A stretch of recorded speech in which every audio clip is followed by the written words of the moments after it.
As we saw in the last part, Alice left Linley and chose Kaelin from the Debs family. Heartbroken and sad by this betrayal, Linley lost himself completely in his single-blade technique. While his friends worried about him on one side, Yale shook the financial foundation of the Debs family to avenge his brotherly friend. Without eating or drinking anything, Linley trained continuously for 10 days. Turning his grief and anger into ultimate strength, he carved a sculpture that gave him a massive power-up and pushed him to level 7.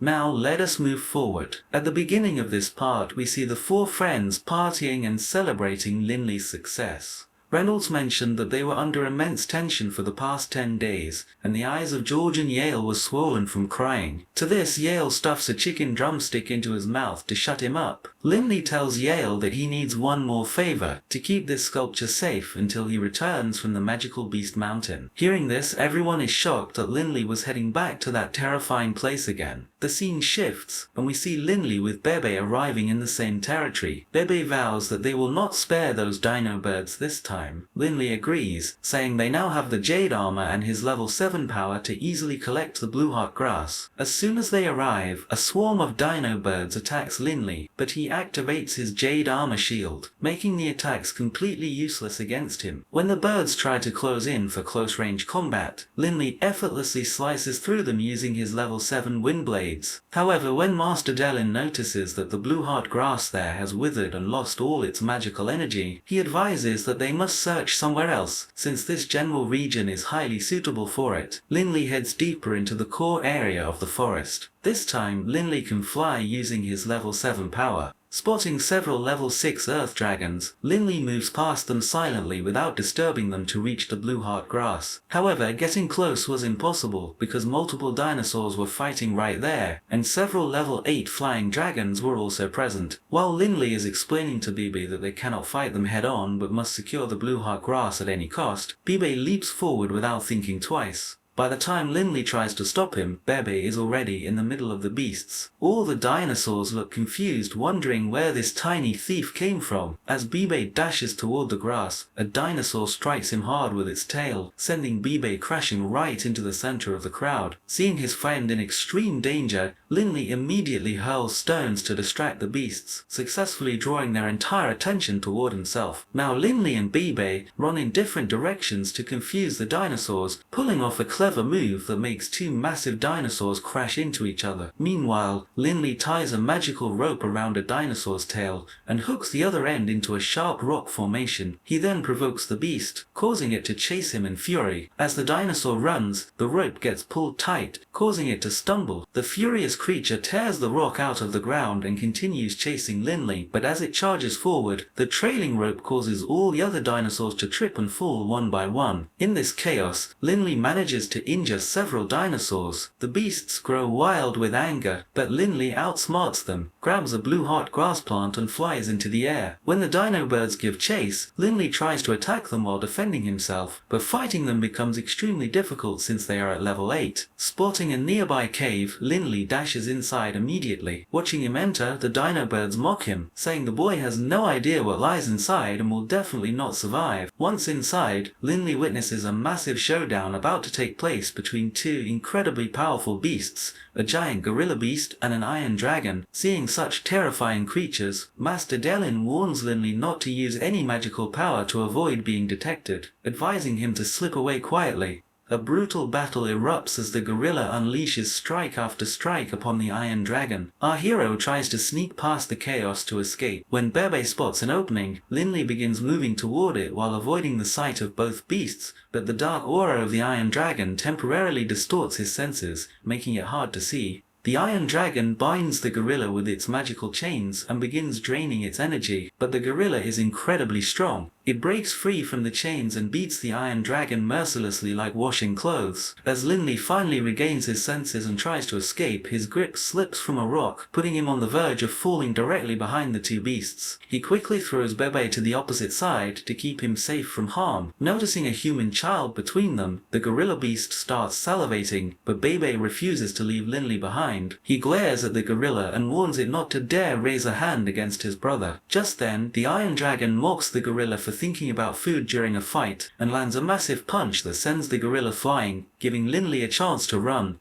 The gorilla's rage hits the roof, and it resumes its brutal assault on the Iron Dragon. Linley uses his magical rope to swing across like Spider-Man, but right as he is about to exit through an opening, the gorilla spots him and hurls a massive boulder, blocking his path. As the gorilla moves to crush Linley, the Iron Dragon intervenes once again to fight back. This time, the gorilla lands so many heavy punches that the dragon seems completely done for, but the Iron Dragon uses its sharp tail from behind to pierce and crush the gorilla's eye. The entire battle flips. The gorilla, previously dominating, struggles to see with one eye, allowing the Iron Dragon to drive its sharp horn deep into its chest, killing it on the spot before collapsing itself. It seemed both creatures were dead, but the Iron Dragon suddenly reawakens and moves to devour Linley. Bebe and Linley quickly plan a coordinated attack from different sides. Linley uses his earth spikes while Bebe uses his extreme speed, successfully wounding the beast, but the Iron Dragon traps Linley in its power chains. As Linley falls wounded, the dragon closes in to eat him, but Bebe stands defiantly in its way. The Iron Dragon sweeps Bebe away like a piece of straw, sending him crashing beneath a heavy pile of rocks. Linley screams Bebe's name and frantically digs through the rocks, but finding Bebe completely lifeless underneath sends him into deep shock and rage. His eyes turn blood red as he tears into an existing wound on the Iron Dragon's neck, making the beast writhe in agony. Overwhelmed by the grief of losing his friend, Linley does not stop. Ripping through the Iron Dragon, he reaches straight for its core crystal, realizing that consuming the core will kill the dragon for good. The moment Linley swallows the core, the mighty dragon crashes to the ground dead. However, Linley's body was not strong enough to handle such massive core energy, causing him to burn intensely from within. Dragon-like scales begin forming across his skin, and his heartbeat stops completely. Linley fights hard to stay conscious but loses control. In his subconscious mind, he recalls the text stating that consuming an Iron Dragon core allows one to become a dragon warrior, provided they eat blue heart grass to neutralize the destructive energy. Meanwhile, the dragon's spirit revives temporarily, telling Linley he cannot contain this power and demanding it back.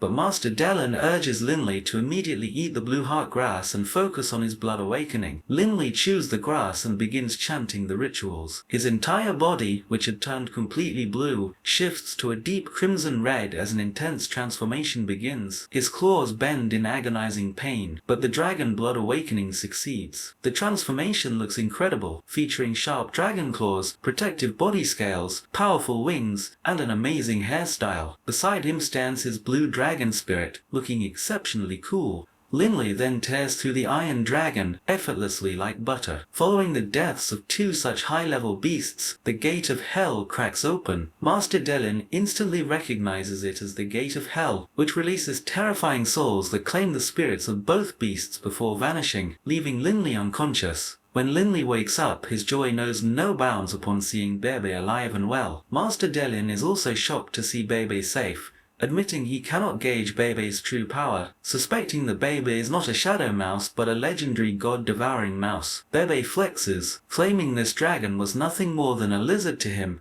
but admits he was terrified by the scales on Linley's body. Hearing this, Linley checks himself and worries that his dragon blood awakening might have failed. Master laughs, telling him to focus his mind and remember the ritual. As Linley remembers completing the blood awakening process, he activates his powers, causing his body to transform as a massive red aura erupts. This moment brings back all the memories of his past failures and his father's constant support. Linley proclaims that he has finally become a true dragon blood warrior. Within moments he returns to his normal human form, and Master Dellen notes that his current strength is too low to sustain this form, meaning he must reach level 9 to handle this power properly. While they were talking, a massive explosion occurs, and a mysterious portal opens up, drawing the three of them close. Master Dellen declares this impossible, stating that this portal should not exist here, nor anywhere on the entire Yulan continent. Its presence means this cave is no ordinary cavern,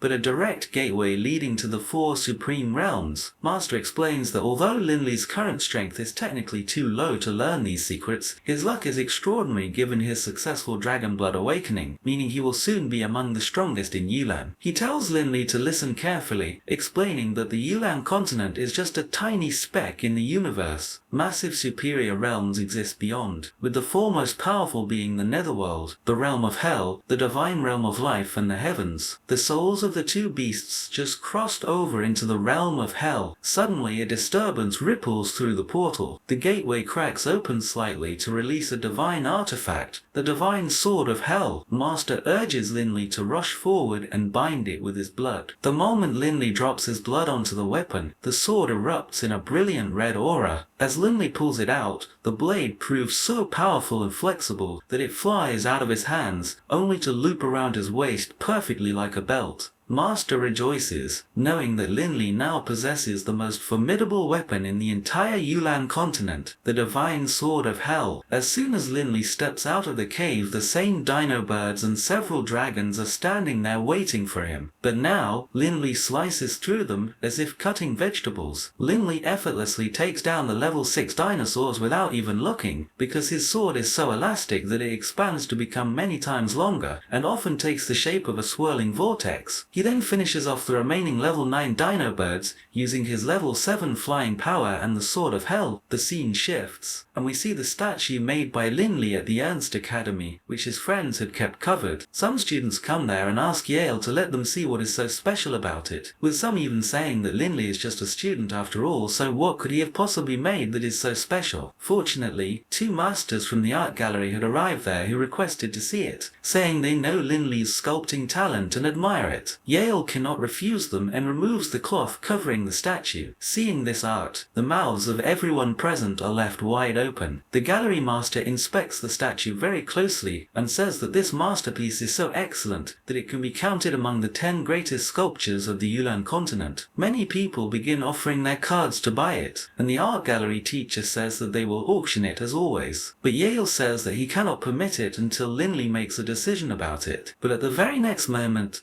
Linley's voice echoes there and he arrives, seeing which all his friends happily surround him. As soon as Linley arrives, he tells the art master that he is not in the mood to auction his statue right now. To this, the art master says it is completely fine, and that they can discuss it whenever he feels like it. In the next scene, all the friends party to celebrate Linley's return, and Yale says that after he left, Uncle Hillman had come from home. Linley wonders what the matter could be, thinking that since he has now become a dragon warrior, his father will be so happy when he goes home. Reynolds mentions that today is Dixie's level 6 test, and since Linley crossed level 6 long ago, why doesn't he go and humble Dixie a little bit? Linley says that he will give both the level 6 test and the graduation test. Everyone is completely shocked by this. The test begins in the arena, and Dixie demands to fight 4 phantom beasts at the same time, which the teachers object to, but he says with confidence that he can do it, and then the principal gives him permission. As soon as the test begins and the 4 beasts launch a coordinated attack on Dixie, it becomes difficult for him to handle them, and he gets injured on his shoulder, but he creates a tornado using his strongest wind technique in which all those beasts get squeezed and killed. Dixie clears the test,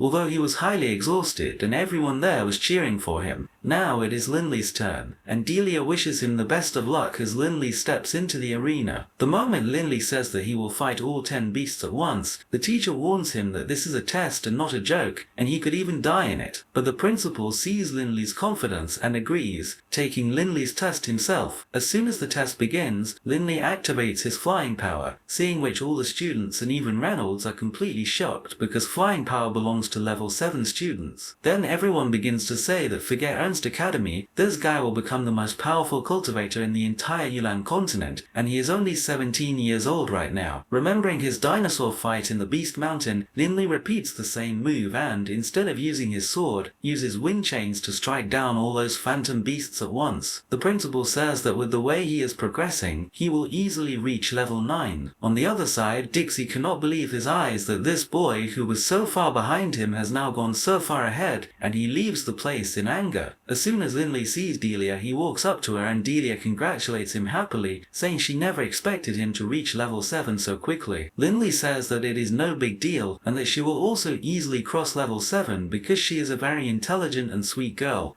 Linley blushes and leaves the spot, but friends, the way this guy is talking after Alice left shows that many of his skills have improved significantly. Now the news of Linley reaching level 7 spreads like wildfire across the entire Yulan continent, because only a handful of warriors managed to reach level 7, and Linley was one of them. In the next scene we see Linley sitting in front of the priest of the Holy Alliance, and the Holy Alliance wanted Linley to join their side, which is why they had come with their entire squad. Sitting at the table, when the Holy Priest asks him if he will join the Holy Alliance, Linley says that he is not ready for such a big responsibility so soon and needs a few more years. To this, the priest sternly says that they will not ask him again and again. Seeing their attitude, Linley realizes that if he says no, these people will not let him leave this place alive. So Linley gives a clever answer, saying that since he lives in the Fenlai Kingdom, he is already a part of the Holy Alliance and would never betray them. He adds that as for becoming a priest, he feels he should consult his family before making such an important decision, after which he will join the Holy Alliance and will not form a bond with any other alliance. Believing his answer, the priest says it is fine and he can talk at home, but warns him not to be too late with the final answer. Yale and Linley both get out of that difficult situation, and Yale breathes a sigh of relief. Linley discusses with everyone, saying that as long as he is not aligned with anyone, he is safe, but the moment he joins one side, all the other alliances will create a threat for him. On the other side, while leaving, the priest says that if this boy's answer is not a yes, then they will have to eliminate him. Friends, one thing becomes absolutely clear from this, that all the factions there are sworn enemies of each other. The next day,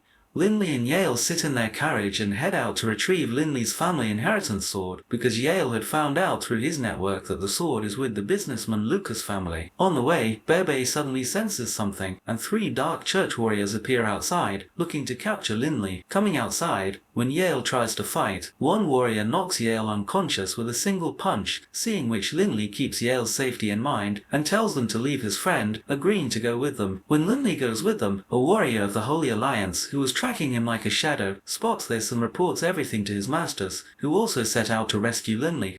As they walk, Bebe says, "Brother, no, I can take care of 2 of them, you can handle the one in front." Linley says, "No, they are at level 9, we must wait, and we will definitely get the right opportunity." Just then, 2 members of the Holy Alliance arrive there. They threaten the Dark Church members, asking how they dare interfere in the work of the Holy Alliance. The Dark Church cultivator asks why they are acting so arrogant, noting that they have also brought a monk along. When the Dark Church members realize that the monk standing in front of them is far stronger than them, they leave the spot, and the Holy Alliance members tell Linley to take care of himself and depart. The next day, a knight named Kelvin comes to Linley on behalf of King Clyde, bringing an invitation stating that Linley will be given a post in the royal court. When Yale tells Kelvin that they had received an offer from the Holy Alliance and their terms were many times better, Kelvin says that they can discuss terms later as well. Linley says that since Kelvin belongs to the Lucas family, if he can get his family sword back, he will definitely consider their offer. Kelvin says that the dragon sword is currently in his uncle's possession, and he will introduce Linley to him, after which Linley can talk to him directly. In the next scene, we are shown that same uncle of the Lucas family, who brings Linley to his sword. And friends, we are shown this Dragon Slayer sword for the very first time, which is an amazing weapon. Looking at it, Linley immediately remembers his father and says in his heart that he will definitely fulfill his father's dream. Kelvin's uncle is a greedy type of person and demands 2 million gold coins for the sword. Since it is obvious that Linley does not have such a massive amount, Yale tells him not to worry and that he will deliver 2 million to the Lucas family by tomorrow. Linley says that he does not want to become a burden on him just to retrieve his family inheritance, and decides to auction his sculpture. In the next scene, we see Alice at the art gallery, who had come with Kaylin, and all the people around were whispering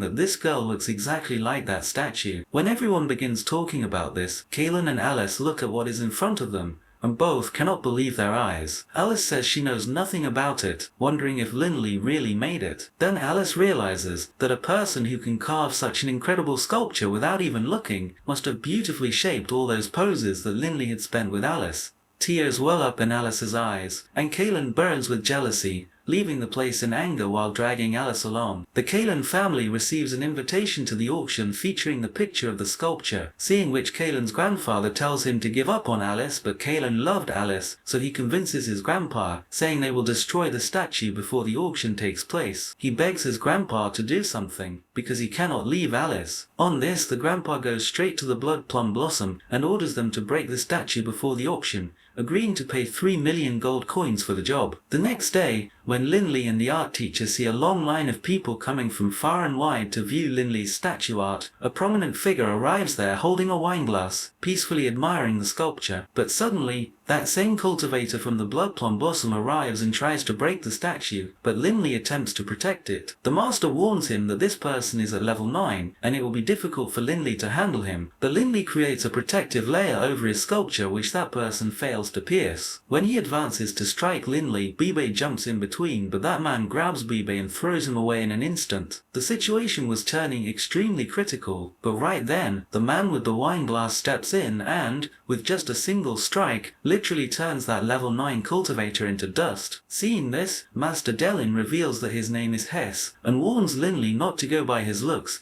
as he is a 6,000-year-old man whom nobody can match in the entire Yulan continent. Even the Holy Alliance fears him, and since he is still alive it means he has already reached the Holy Realm, so Linley must never cross him. Hearing this, Linley runs up to him and thanks him for his help today, and Hess advises him to continue sculpting. Friends, if he liked the sculpture born from Linley's broken heart, it probably means this man might have also faced heartbreak in love at some point. Anyway, people also call him the old instructor, and he threatens the Blood Plum Blossom members so severely that the girl returns the 3 million gold coins for the job to Kalen's grandfather, telling him that no one can touch this sculpture now because Hess has taken a liking to it and will buy it in the auction. The entire reality of the auction and Linley's sculpting talent becomes known to the Holy Alliance, and even to King Clyde. Now the auction hall is beautifully set up and packed to maximum capacity with people. When Yale and Linley spot Alice with the Debs family, Yale says they should be ashamed of themselves for showing up here. Linley stops him, saying to let it go because he has already put all of that behind him. Upon arriving, King Clyde begins showering Linley with immense praise, and even the members of the Holy Alliance come there to meet Linley. And the biggest highlight is that Delia was also ready to place her bids from a private chamber while wearing a mask.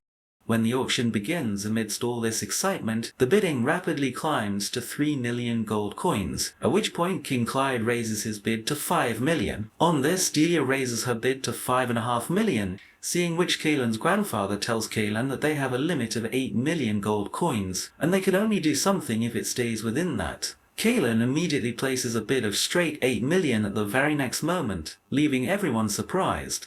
Yale gets angry thinking that Linley's dream work will fall into Kalen's hands, but Delia had also sworn not to let the sculpture go to Kalen at any cost. But friends, the game was not over yet, as at the very next moment, the handsome old instructor Hess raises the bid straight to 10 million. Now nobody has the courage to speak further, and even King Clyde and both priests of the Holy Alliance hesitate to bid, while Delia's grandfather says that they cannot cross Hess, that Delia is in no mood to listen to anyone, and the bidding reaches 11 million, making Hess turn around to see who has been born to cross him here. Both keep raising the bids and reach 12 million. Over there, Kalen was losing his mind. In the meantime, Delia sends a note to Hess, raises the bid to 12 million and removes her mask. As soon as Hess reads Delia's message, he happily backs out. Friends, King Clyde and everyone else were guessing what could be written in that letter, but let me tell you that Delia had just written a single line which said that Linley is her future fiancé. With 3 strikes of the hammer, Delia buys the sculpture made from the depths of Linley's heart, and everyone present there cheers for Linley, calling him a master sculptor amidst a thunderous round of applause. Delia smiles at Linley, and Linley also walks up to talk to her. While they were conversing, many people crowd around, whom Delia manages to handle, and Linley leaves the spot to go straight to the Lucas family to get his dragon sword.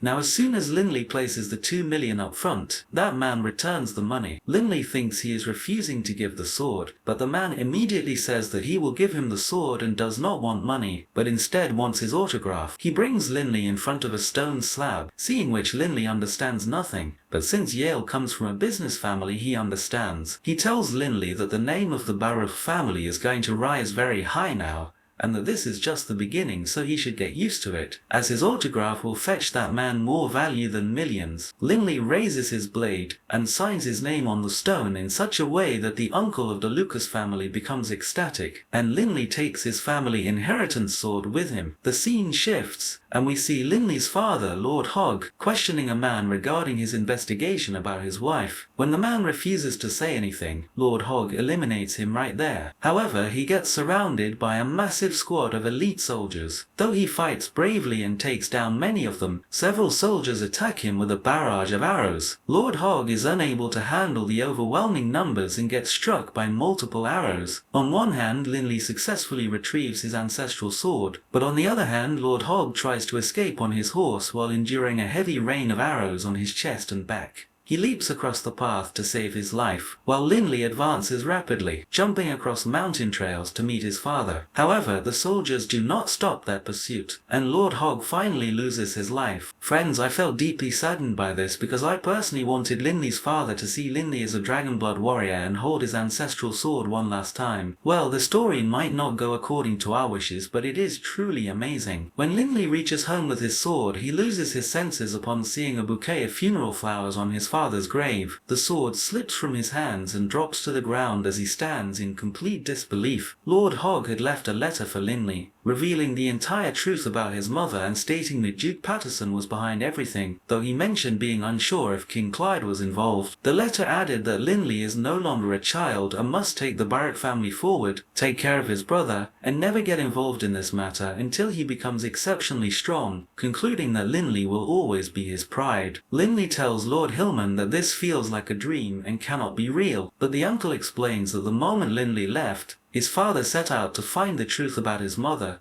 and because he had buried this immense grief in his heart for so many years, no one could stop him. Hearing all this, Linley loses control of his dragon energy, causing his hands to ignite into flames. Controlling his anger, he hands the ancestral sword to his uncle and asks him to go to Wharton along with a 1 million gold card. The uncle had witnessed Linley's mysterious powers, so he does not question his decision and leaves to protect Wharton, who needed him more. Meanwhile, King Clyde and everyone else learn about the passing of Linley's father. King Clyde immediately decides to honor Lord Hogg and sets out to offer his condolences. Linley's 3 friends are the first to arrive during this difficult hour. A cultivator from the Dark Church also appears there, and Linley greets him. Before leaving, the cultivator states that the Dark Church stands with him, adding that Lord Hogg's death is not as simple as it looks, and promises that if Linley wants revenge, the Dark Church will support him in every possible way. After he departs, Delia arrives and shares his grief. When Duke Patterson shows up at the funeral, Linley goes wild with rage, but Master Dillon urges him to stay calm for now so that he can plan his revenge perfectly later. 2 priests from the Holy Alliance and teachers from the art gallery also arrive. King Clyde comforts Linley and honors Lord Hogg with the title of a legendary warrior of the Fenlai Kingdom. The next day, while Linley is preparing in his room, Delia comes to see him and says she must return to her parents. When Linley asks when she will return, she mentions heading back to the Yulan continent, and it might take a year or several years to return to the Fenlai Kingdom. Delia loves Linley deeply but could never express it, but today, as the moment of separation arrives, she confesses her love with a sweet kiss. As Delia turns to leave, Linley wants to stop her, but he realizes that major storms are about to hit his life, and stopping her or making a promise at this stage would be highly unfair, so he restrains himself. The next day, priests from the Holy Alliance arrive to pick up Linley. As Linley leaves with them, the Dark Church cultivator finds out about it. When the priests ask Linley for his final decision, Linley states that he wants to serve King Clyde. Although the Holy Alliance feels disappointed, they do not object because King Clyde's kingdom falls directly under their jurisdiction. The next moment, Linley presents himself before King Clyde in his palace, where the king appoints Linley as the chief magician. Linley reasons in his mind that Duke Patterson is just a weak pawn, and if he truly wants to find his mother's killers, joining King Clyde is the only way to investigate from both inside and outside. Now all prominent figures want to build connections with Linley.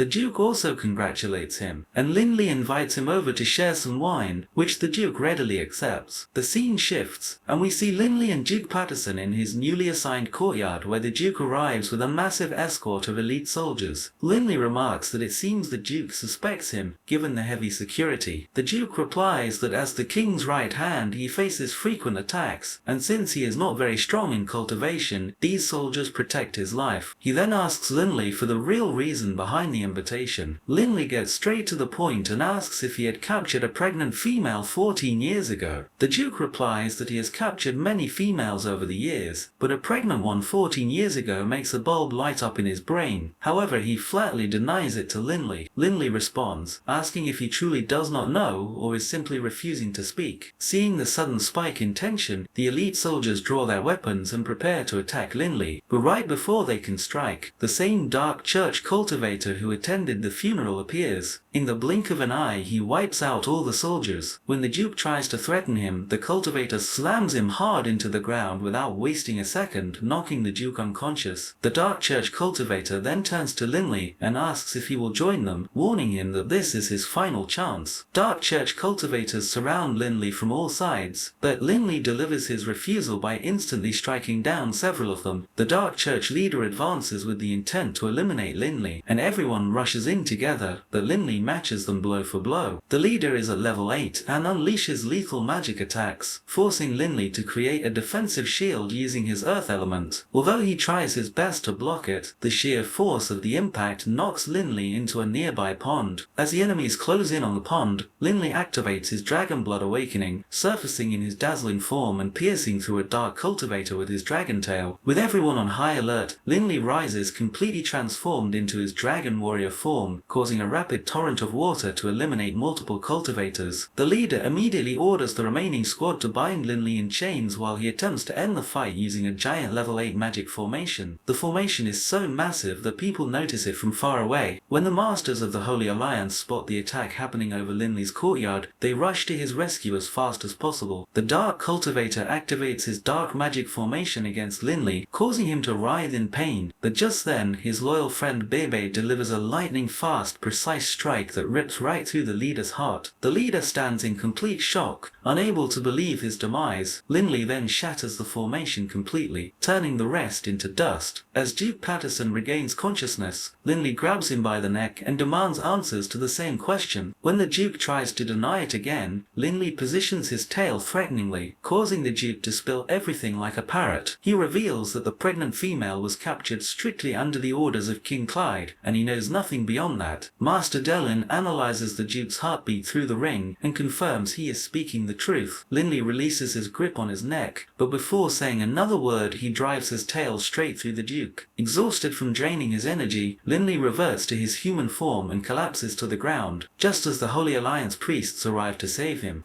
When the main priest learns the entire story, he is deeply impressed that Linley managed to eliminate so many higher-level Dark Church cultivators despite his lower level. King Clyde also receives the news of his brother's death and blames the Dark Church entirely for the incident, having no reason to suspect Linley. Friends, the tactical planning Linley used to eliminate his enemy, Duke Patterson, is truly commendable. The scene shifts back to the magical Beast Mountain, inside that very same cave. The portal cracks open, and a mysterious, gigantic beast steps through. It features 3 eyes, a tiger-like face, and 2 massive horns on its head, making the large dinosaurs look like tiny puppies in comparison. Upon arriving, it literally begins devouring the dinosaurs, swallowing multiple beasts with a single thunderous roar. Moments later, we see a cultivator riding atop the beast, who proclaims that after 5,000 long years, he is finally free. And on this spectacular note, Season 1 of Coiling Dragon comes to an end. Friends, I always keep my script completely original, without any added drama or exaggeration.